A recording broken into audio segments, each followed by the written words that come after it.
Lalaki tinumba dahil sa matagal na alitan. Mga suspect, huli!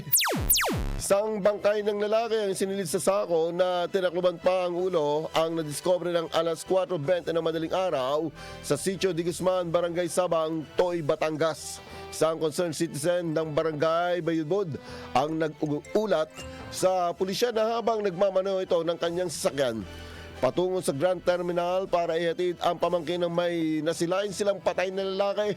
Agad namang nagresponde ang mga tauhan ng Toy Municipal Police Station upang biripikain ang nasabing ulat at magsagawa na rin umano ng investigasyon. Ang biktima ay nagtamo ng sugat sa kanang kilay nito. Sa sinagawang follow-up investigation ng Toy PNP personnel, alas 10 ng umaga sa kaparehong araw, positibong kinilala ang biktima na residente ng San Luis, Aurora Province.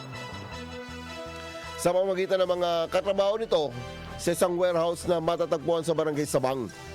Batay sa salaysay ng mga saksi, nagkaroon umano ng alitan sa pagitan ng biktima at ng mga suspect na sina alias Nori at alias Annie Sugar, kapwa residente ng nabanggit na barangay.